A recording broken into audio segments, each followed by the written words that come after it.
put your comments and questions. And as far as this presentation is concerned, we take questions after the presentation. So Professor King will speak for about an hour or so, and we'll take questions via the chat function after she's spoken, okay? So this event is brought to you via Black History Walks. We organize walks, talks, and films on London's African history every single month, all year long for the last 13 years, which is just one of our many events. Coming up, you have African Women Resistance Leaders, Political and Spiritual.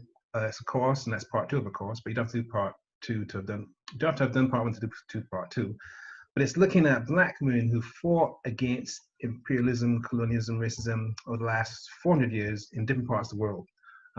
It's quite an interesting course. It's ongoing right now, so part 1 finishes next week, and then part 2 carries on from part 1. But you don't have to have done part 1 to do part 2, but it's the full descriptions on the website. And then we have a one-off lecture. It's titled The Gentrification of Peckham and Black Urban Removal Worldwide. And it's looking at, well, Peckham in this particular case, but it's comparing the movement of the African Caribbean population in Peckham to movements in Brooklyn and Rio de Janeiro and Washington, D.C., as to how there's an area that at one time is seen as unpopular and unattractive, and it's built up by African Caribbean people, and then they kind of get eased out. So that's another free lecture, and it takes place the 17th of July. Details on the website.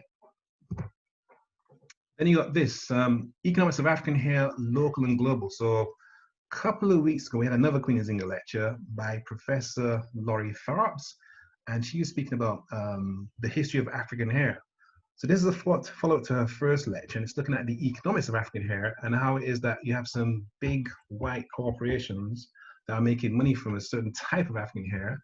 And there's a kind of growing revolution by YouTubers, Instagrammers, entrepreneurs to have a different kind of hair aesthetic and to also make money from that type of hair.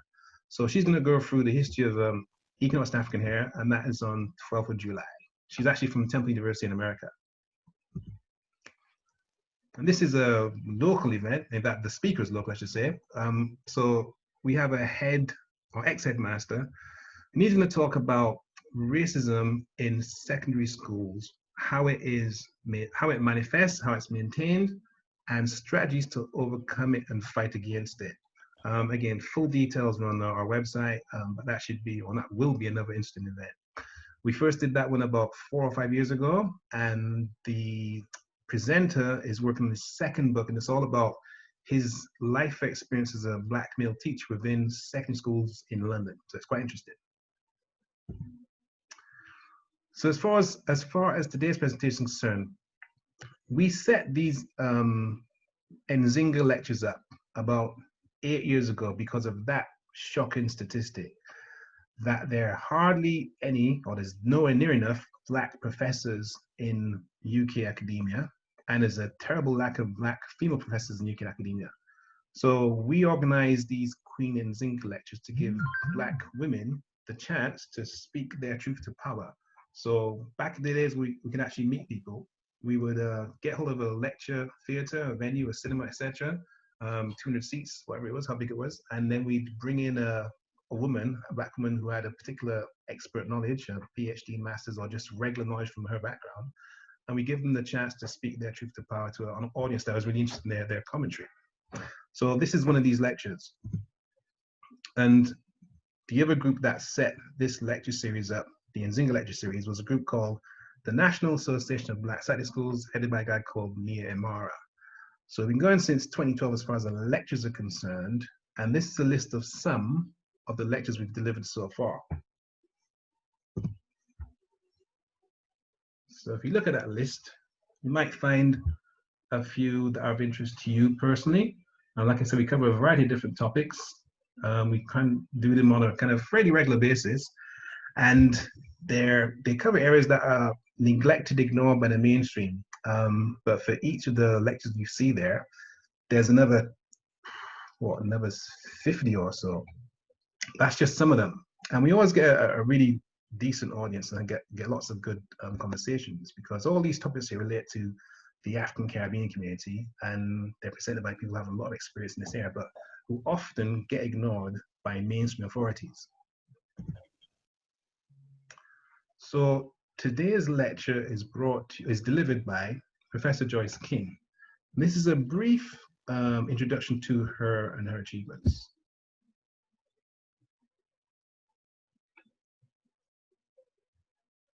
Internationally distinguished educator and Stanford University graduate, Dr. Joyce E. King holds the Benjamin E. Mays Endowed Chair at Georgia State University. The American Educational Research Association's 2015 president, Dr. King's numerous publications, including Black Education, the landmark book she organized, document how researchers and schools that are failing Black students can reverse this injustice. Dr. King grew up in a working-class Black community in Stockton, California, surrounded by the life-affirming sounds of gospel music and the blues. Her church members marched for their civil rights. She brought her spiritually fortifying cultural heritage along when she went to Stanford during the tumultuous 1960s. Though few in number, Black students across the USA resisted inaccurate Eurocentric historical narratives and education for assimilation. While James Brown sang, "I don't want nobody to give me nothing. Open up the door, I'll get it myself." That's exactly what her generation did. Dr. King earned her doctorate in 1974, and the Black Studies movement inspired her commitment to liberating education in the Black intellectual tradition.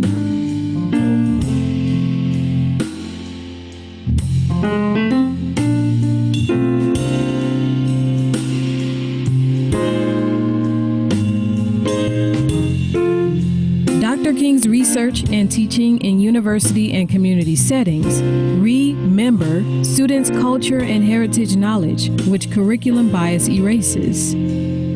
Teaching diaspora literacy consciousness using Songhoy, African language and history counters miseducation and anti-Blackness, enabling students to see themselves in the world through their own cultural lens.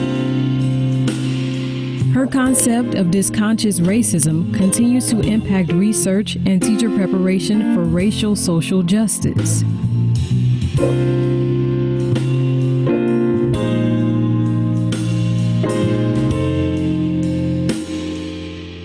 Calling for an African-centered repertory justice curriculum to rewrite knowledge across the academic disciplines for human freedom. Dr. King engages her graduate students, other educators, and community learning partners in the USA and internationally in transformative research and pedagogy for partisanship that challenges the existing educational system.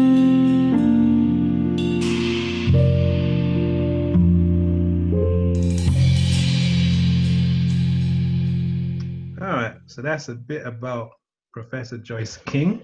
At this point, I'm going to hand over to Professor King to deliver her talk. And just to remind you, she's going to speak for about an hour or so, and then we're going to take questions via the chat function after she's finished speaking.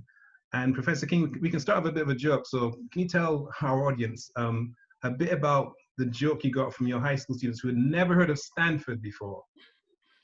Yes. Well, good evening, everyone. And maybe, Tony, while we're going through this, you can let me know about the locations where people are signing in from. I'd be very curious to know.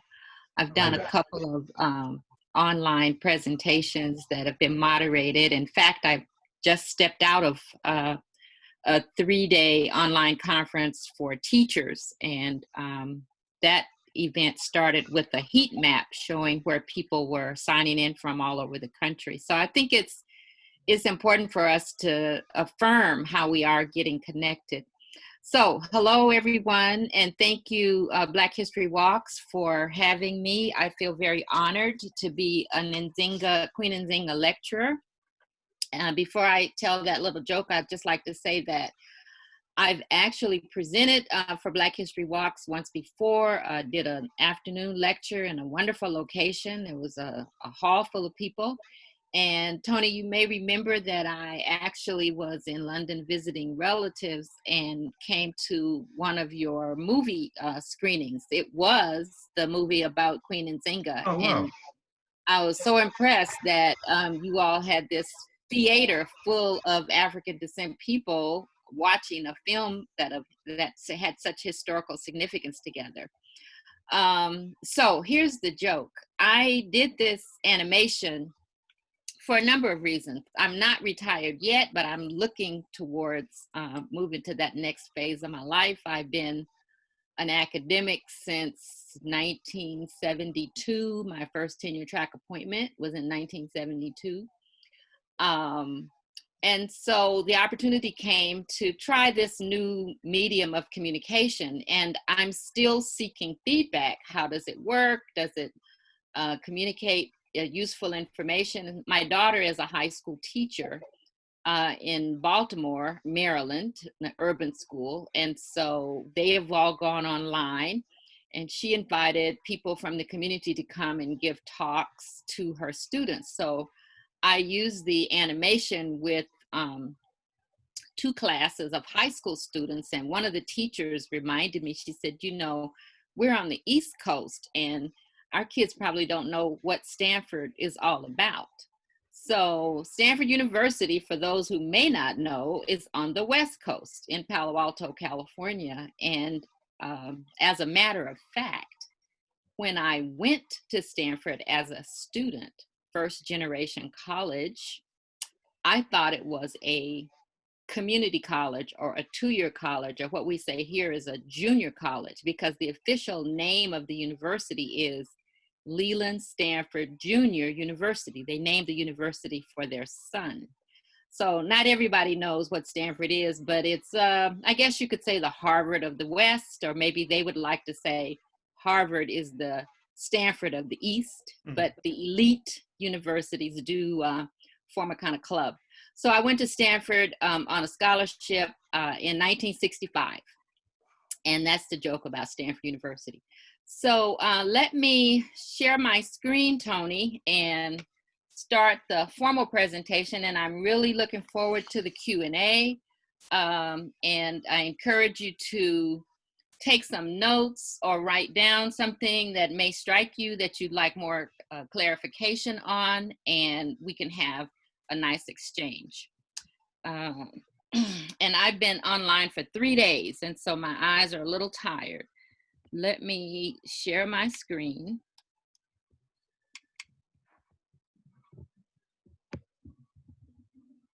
Should be, I mean, you guys are seeing all my junk. Okay. Slideshow, play from start. And just give me a second. There we go. Okay. So Black Education for Liberation. Yes. We can't actually see your slides in the moment. I'm seeing like the top of a web browser. I can't see your slides right now. Okay, so let me, because it says I'm sharing. Yeah, you're sharing. I think you're sharing a different screen to what you intended to. Okay, I'm gonna try again.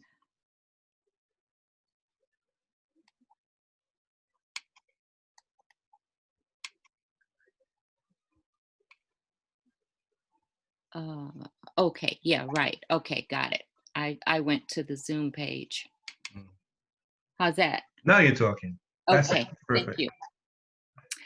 Well, you know, the technology challenges us in our particular age group, but I had a student years ago when I was at the University of New Orleans whom I called my technology goddess. And she told me, she said, this is when the internet first came out. And she said, Dr. King, you can't break it, so just go ahead. So that's my philosophy. I can't break it, so I'm just moving ahead. Black Education for Liberation Beyond Dysconscious Racism. Dysconscious racism is a concept that I introduced into the academic literature when I was teaching at Santa Clara University, and I'll explain that as we go along. Okay. Well, I thought I'd try with about 40 minutes for this formal talk, 4 big topics. But before that, I want to say a little bit more about who I am and what informs what you're going to hear. When I was about 4 years old, I had a babysitter in Stockton, California, in the middle of the state. California is big, and my family had settled in Stockton. I had a babysitter who called me Joyce. And I didn't know why she called me Joyce. She was a little strange. She smoked a pipe. She lived in a trailer. And she, quote unquote, talked funny. It wasn't until I was a student at Stanford and met Bobby Hill from Jamaica, who became, this very famous Garvey scholar. Bobby and I were graduate students, and we were walking across campus, and he said, back home we would call you Joyce. And in that moment, I recognized that my babysitter was from Jamaica. So I have a kind of Caribbean flow in my spirit.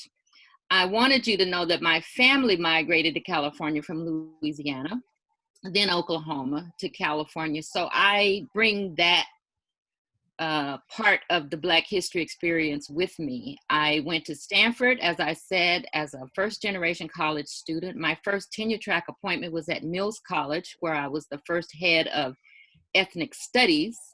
Then I became director of teacher education at Santa Clara University, which is a private Jesuit Catholic school.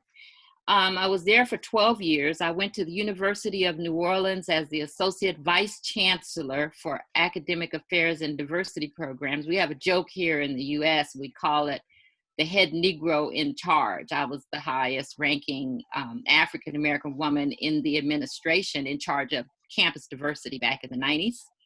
And I'm telling you this not for my professional profile, but so that you can have a sense of the places where I've been and the historical context that influence the positions that I take, what I teach, and how I connect to the communities here. After the University of New Orleans, I went to Medgar Evers College in New York. New York City, Medgar Evers is a predominantly Black school, serves a diverse community of people of African ancestry.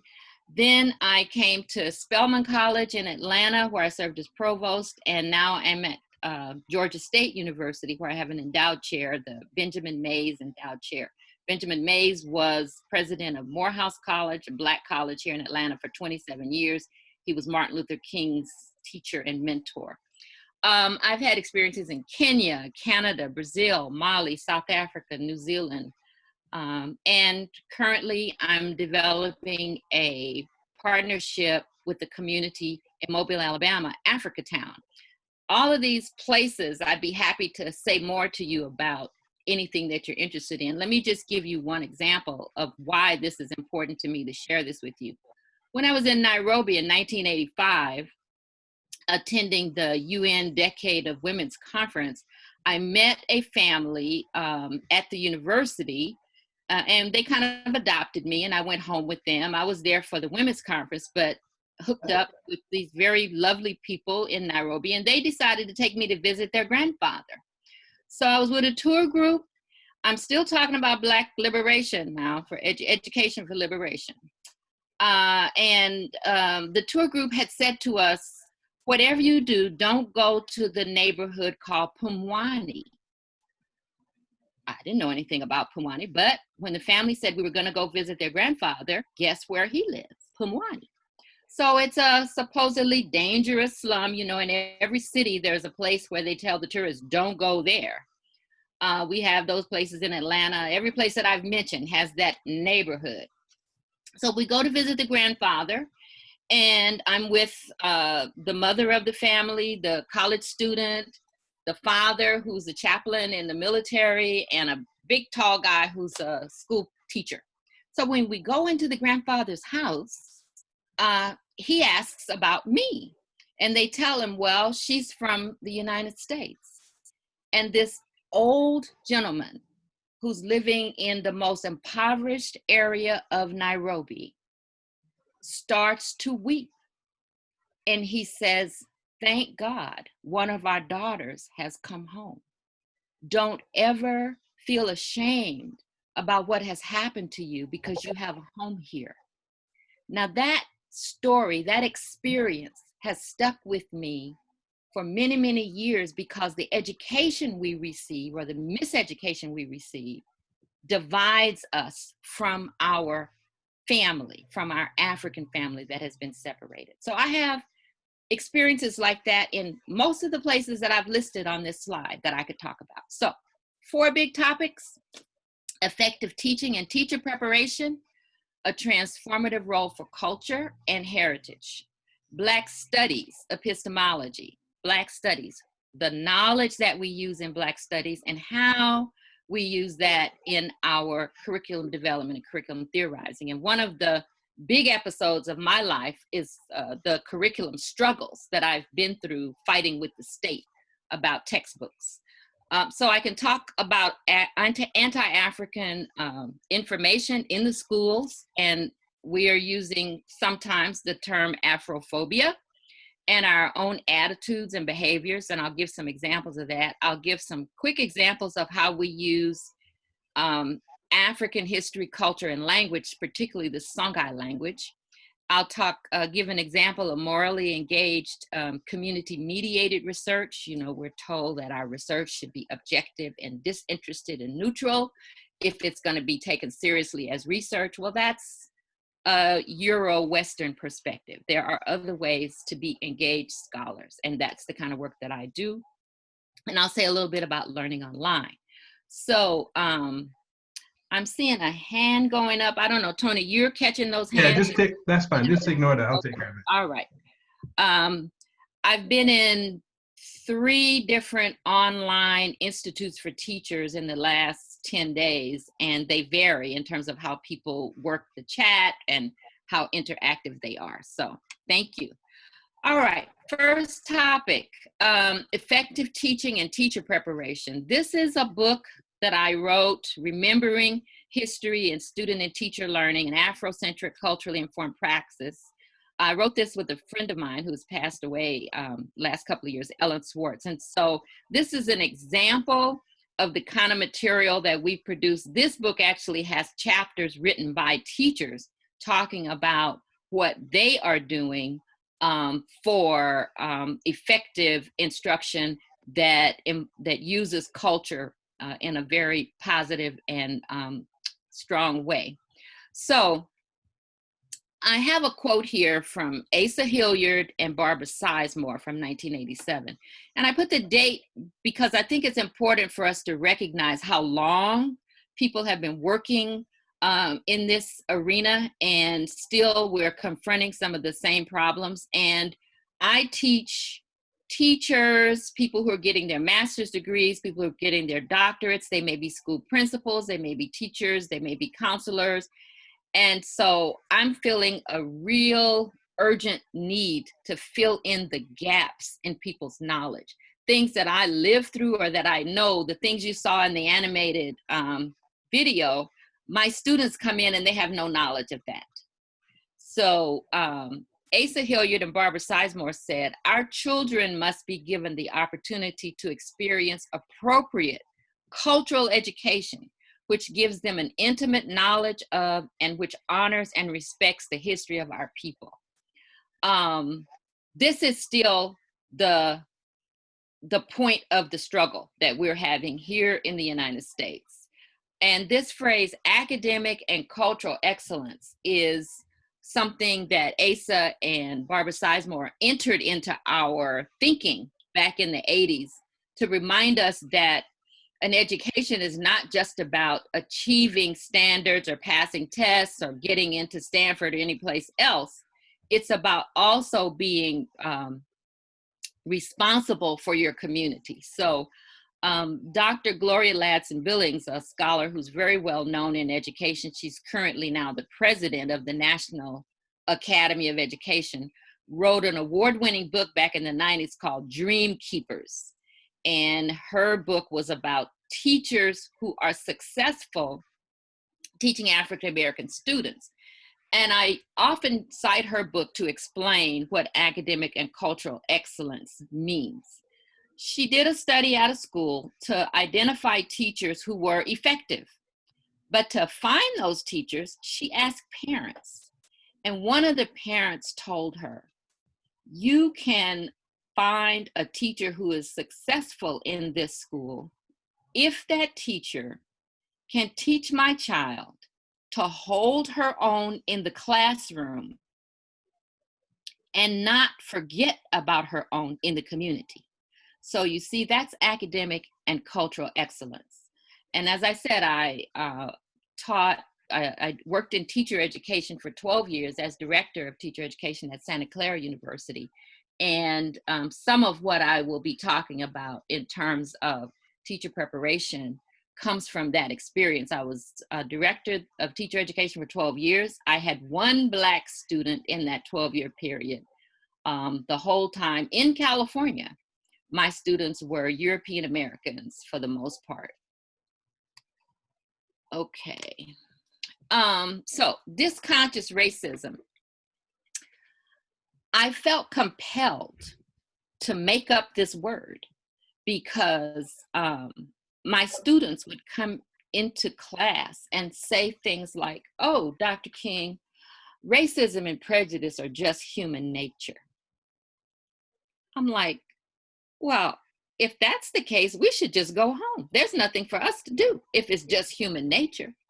So I did a study of my students at Santa Clara. I think it was over a 3-year period. It came out in 1991, again, a while back. And I asked my students to explain racial inequity. How did the United States get to be unequal racially? And the majority of the students over a 3-year period said, oh, it's because of slavery. The inequity that we have experienced today is because of slavery. Well, that's only partially true. What they failed to recognize, see, or point out is that we have a system that is structurally inequitable and unjust. And that's what people are beginning to talk about now.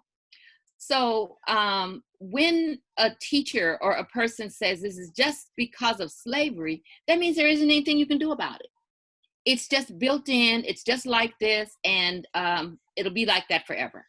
So I defined dysconscious racism as an uncritical habit of mind, including perceptions, attitudes, assumptions, and beliefs that I documented in this study.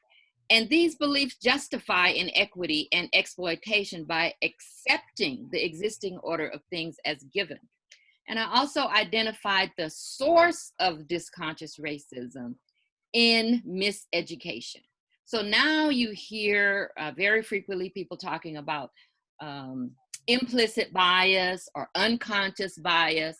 Well, again, what's the remedy for that? If you say it is a result of miseducation, now we have work that we can do to correct this problem. And so you see the Miseducation of the Negro is Carter G. Woodson's book that came out in 1933. And it's important to say that this miseducation is a problem for everybody. It isn't a problem for just the Black people or just the oppressed people. It's a problem for everybody. When I was involved in a big textbook battle in California about racism in textbooks, teachers in affluent Palo Alto were interviewed by a reporter asking about the textbook bias. And the teacher said, oh, we don't have any of those children here, so that's not a problem for us. Carter G. Woodson also said there would never have been any lynching in the street if it did not first take place in the classroom. So dysconscious racism, as I said, miseducation produces this impaired consciousness that tacitly accepts dominant white norms and privileges. And I mentioned my students would say prejudice and racism are just human nature. And so I put this book cover here because I'm talking to people in the UK. And the things that I'm saying are not just about the American context. This is a book about the truth about slavery in Glasgow. And it's actually from a museum exhibit. it wasn't us. It wasn't us. We didn't have anything to do with it. No, we weren't there then. It's not us. And so that's another example of dysconsciousness. So I don't know if you all are really connected culturally to the US, but there's a popular song here called The Atomic Dog. Came out a while back. And so when my students would say things to me like, oh, prejudice and racism are just human nature, I would say, well, you guys are offering me the George Clinton Parliament theory. Why must I feel like that? Why must I chase the cat? And the next line is just the dog in me. So that's what the human nature theory is all about. And it gives us an opportunity to laugh and kind of have a joke, but it also allows me to reinforce their popular consciousness as opposed to the way we want to learn about how our system works, to understand the systemic nature of injustice. And it's not about individual people's feelings. One of my teachers and friends, I mentioned his name before, is Asa Hilliard. He had left us, made his transition in 2006, 2007, if I'm correct. He was among a number of scholars who have really contributed to the development of Black studies, to the methodology, to the way that we can approach these questions systematically with an academic focus and not feel somehow that we're just talking. When I went to graduate school, we didn't have this body of knowledge that we now have. So when I talk about epistemology and curriculum theorizing, I'm able to give examples from the scholarship, the practice that people like Asa developed and that I hope I've contributed to over the years. So here's another example. Molefi Asante has a book that came out a couple of years ago, Revolutionary Pedagogy, a primer for teachers of Black children. And he's helping us to understand the difference between multicultural education and a Black studies approach. And Black studies is not just about teaching about Black people. Black studies has a theoretical, epistemological, philosophical foundation in an African-centered worldview. And so you have a range of Black studies approaches that are not necessarily grounded in African culture, going back to our connection to ancient Egypt. You see my pyramids behind me. So that's an orientation to the field. And we have a lot of different orientations: multicultural education, ethnic studies, and Black studies. As I said, my first teaching appointment was, I was the founding director of ethnic studies at Mills College. I studied with Sinclair Drake. You saw that in my video. And so my approach to these questions is grounded in the struggle of study to transform education from the bottom up. Well, anti-Blackness is everywhere. Here's a children's book, Grandpa Is Everything Black Bad. 2 weeks ago, when I was talking with teachers on another institute, I think we had close to 300 teachers, and it was just before George Floyd was murdered. And I included in my presentation the talk, the research that exists about how Black parents socialize their children by talking with them about these kinds of questions. And then shortly after that, now we hear all on the news and in many spaces that Black parents are having to have that talk. What to do when the police stop you?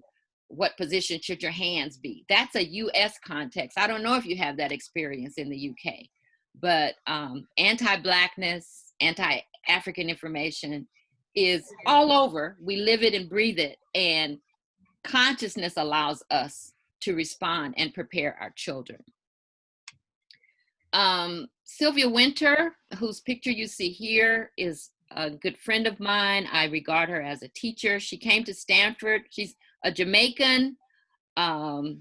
She calls herself a Woodsonian scholar. You saw Carter G. Woodson, the Miseducation of the Negro. Well, she's a Renaissance woman. She's a playwright, she's an actress, she's a theorist.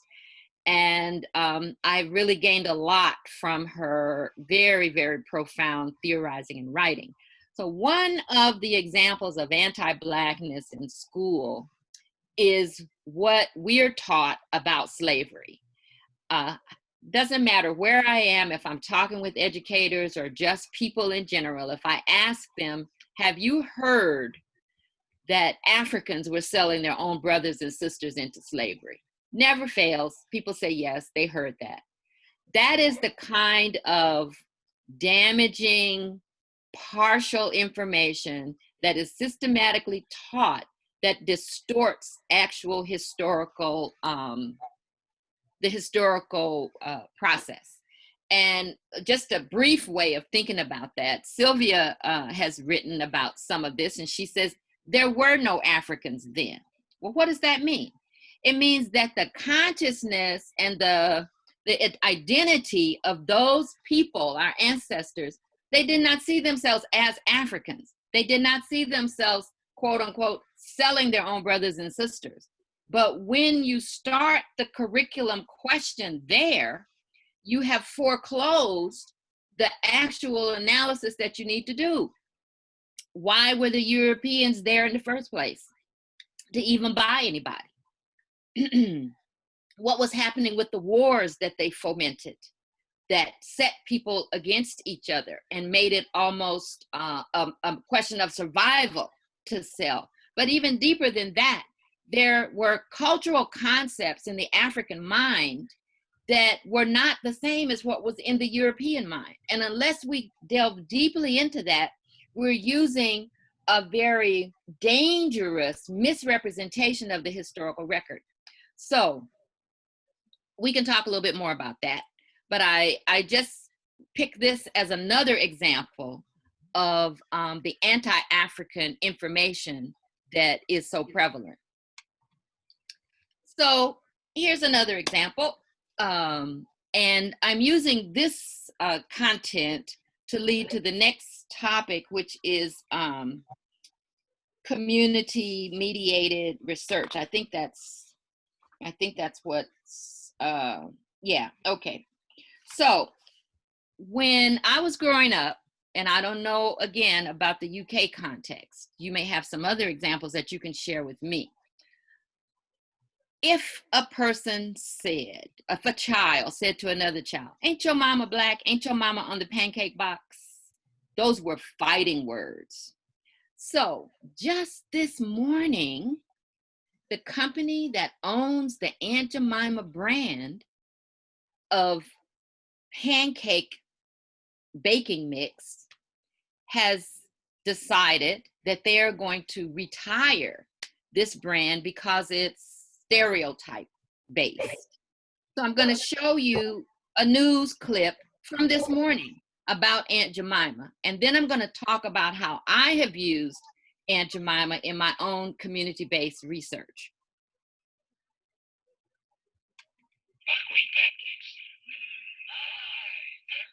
The company says by the end of this year, it's will no longer feature the controversial Aunt Jemima. Will completely change the brand's name altogether. It's like how we represent. Cornell University's Dr. Rashay Richardson recently wrote a New York Times article. Can we please finally Yeah, Professor King, we can't really hear the sound on that. The sound's kind of not very good on that. We can see the images, but not hear the sound. store shelves? All right, I'll move on from here. I don't know, Tony, if you saved the lecture, maybe in another format, people can hear it.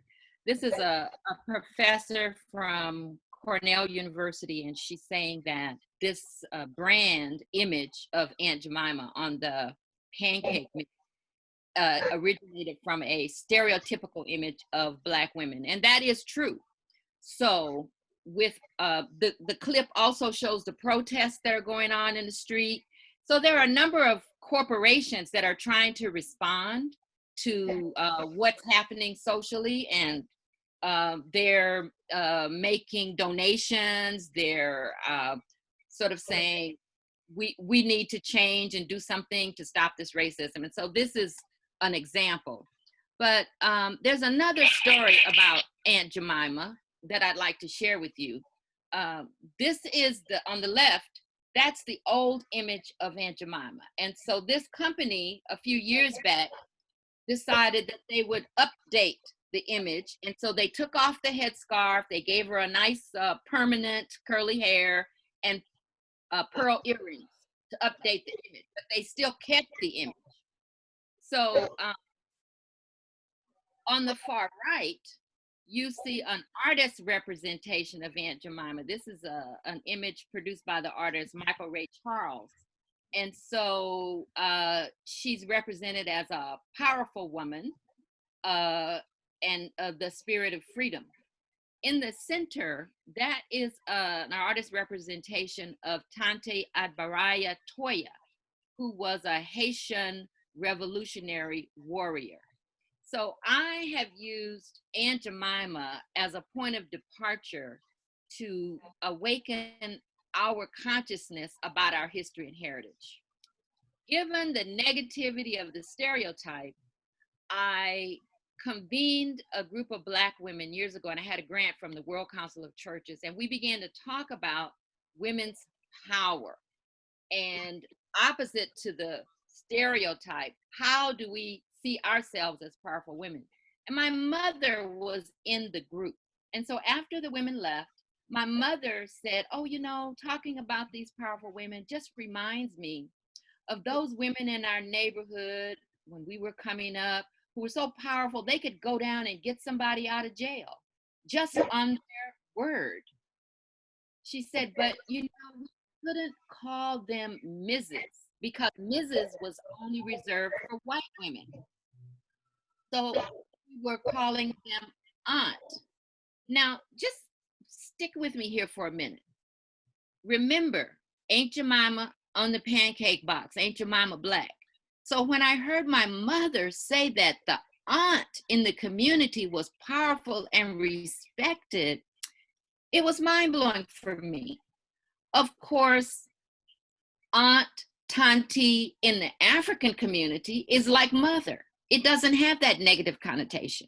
So as women who were seeking to know our power and to use our power, this other representation of Aunt Jemima gave us a different sense of ourselves. About the same time, I heard an African priestess talking on a radio show, and she was discussing African people's spirituality. Well, this was a church-based radio show. The people in the audience, fundamentalist Christians, started calling the radio host to say, why do you have that heathen on our radio show? Get her off. There's no such thing as African religion. So the host invited the African priestess to answer. And she said, well, when our people were captured, there were priestesses who allowed themselves to be taken so that they could come here to look after us. And in the Caribbean, we call them Yamaya. In Brazil, we call them Yamanya. And here we said Jemima. So if you say the word Jemima, Yamaya, Jemima, Yamaya, you can see that it sounds the same. In a few minutes, the fundamentalist Christians called back and apologized and asked where could they find out more information about our African spirituality. So my work as a scholar is to understand better what kind of pedagogy, what kind of teaching can help us capture our African minds and use that information for our own power and our own purposes. So that's my Jemima story. I also will give you some examples about why we use Songhoy or African language in teaching to correct some of the miseducation that's going on. The scholarship tells us that the African continent was peopled from east to west, from ancient Egypt through Ghana, Mali, Songhay, and that's what's shown here. And you can also understand that our diaspora experience, whether it's the UK, Canada, South America, we are an extension of that movement from east to west.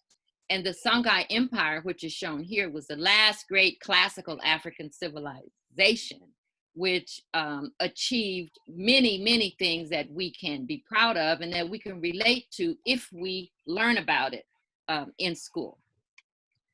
So these are two of the texts that I've used that's been strong in my work. The Journey of the Songhay People, that's what I just alluded to. So Songhay was a civilization, not just an ethnic group.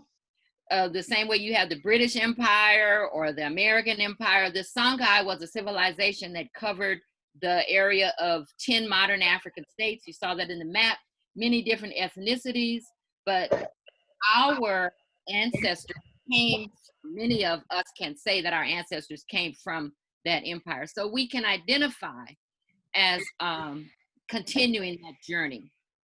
And some of the historical documentation for what I'm saying is in Dr. Hasimi Maiga's book, Balancing Written History with Oral Tradition. I'll talk about language interventions in just a minute. So this notion of black, white, black is bad, white is good. When I teach using Sylvia Winter's work, I emphasize what we're talking about is conceptual blackness.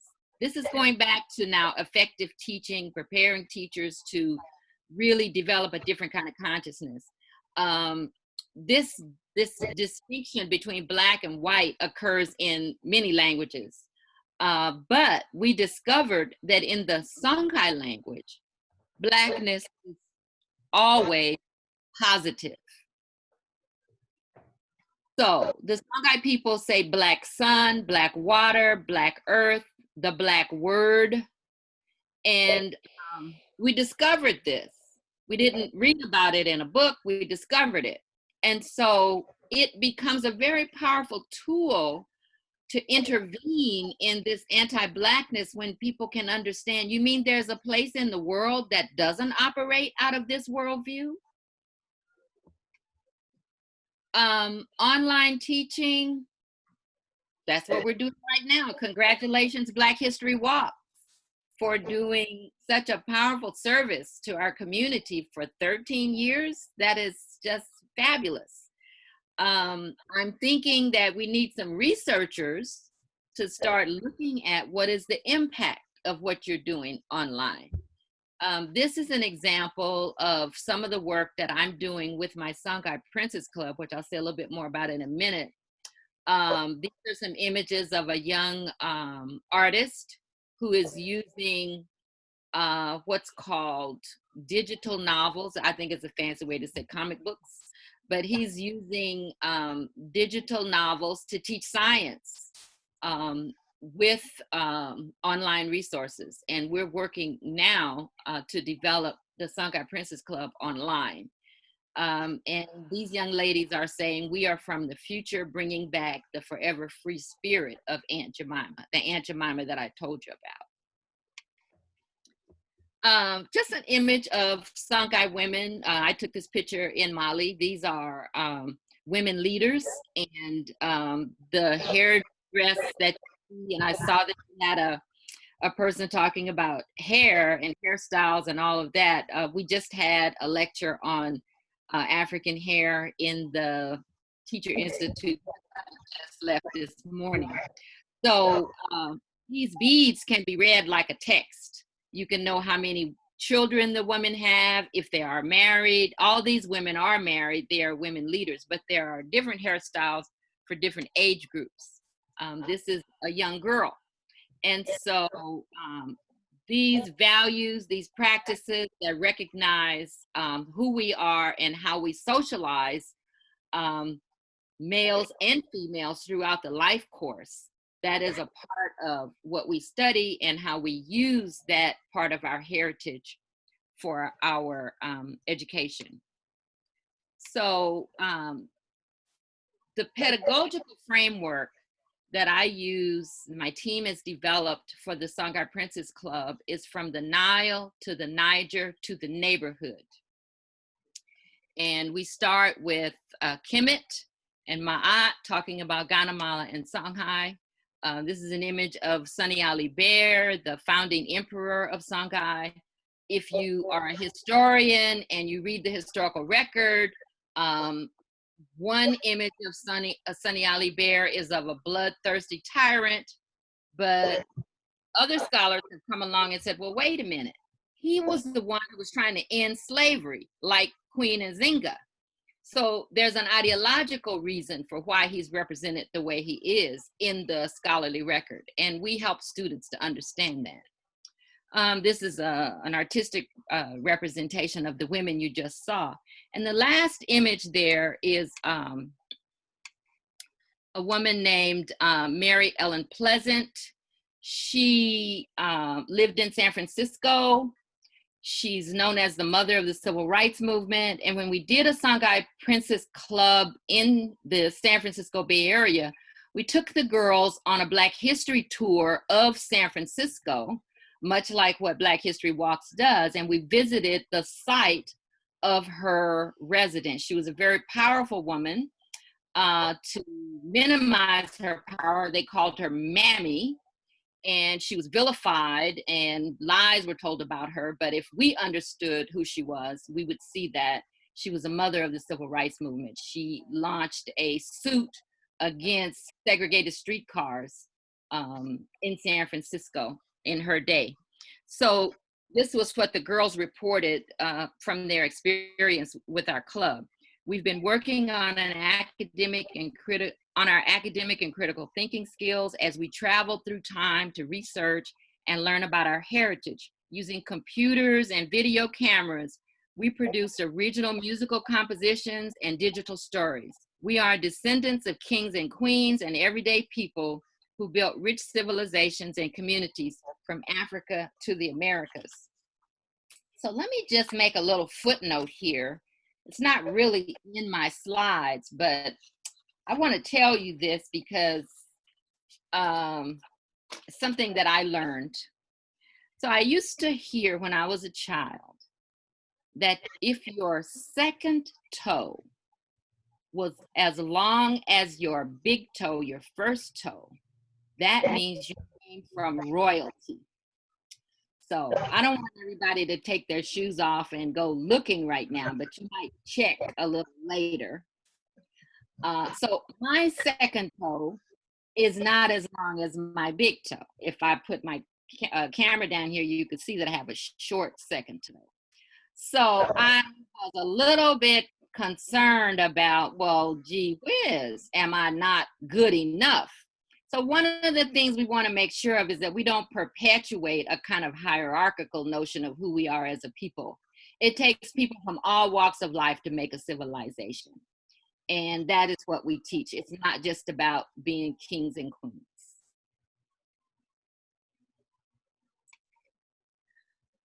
So these are an image here of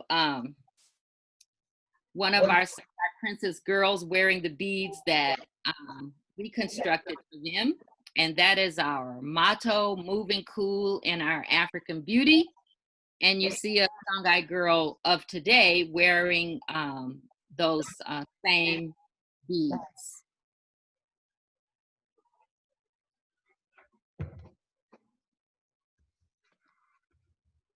So what I like to emphasize is that we're reclaiming our African identity. It's been taken from us. It's a choice. There are lots of people who don't want to identify as African, and that's okay. But if we're systematically educated to be against ourselves, then we have not had the opportunity to see ourselves in that light. So I share this as my perspective. African descent people are one people, continental and diasporic. I have worked with colleagues in Brazil for more than 25 years.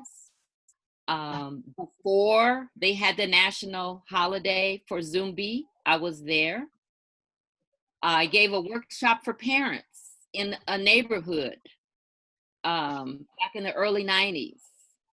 And I don't speak Portuguese. The workshop, there was a translator there. And so one of the mothers asked me, why didn't we resist? So here I am, an American, telling a Brazilian, an Afro-Brazilian woman about her history of Palmares and Zumbi. Few years passed. Now they have a national holiday celebrating Black consciousness in Brazil and Zumbi. In 2000, they were able to establish a law which requires teaching African and Afro-Brazilian history and culture at every level in the schools in Brazil. Last year, I had a Brazilian doctoral student who came to study with me at Georgia State University. She went back and she is now better prepared to teach her own history and culture in her community. So the diaspora is real. We can do more for and with each other when we know more. I serve on the National African American Reparations Commission. And one of our one of the points in our 10-point plan is an Africa Knowledge Project, because that is what we need in order to recover our identity and our sense of belonging and our ability to work together more productively. So our Creator, our ancestors choose for us certain opportunities. That is also my belief. And I would like to ask you, how are you answering your call? Now I'm gonna stop the formal presentation right now and see if we can have a dialogue about some questions. And I may have some other material to share based upon the kind of things that you talk about. All right, Professor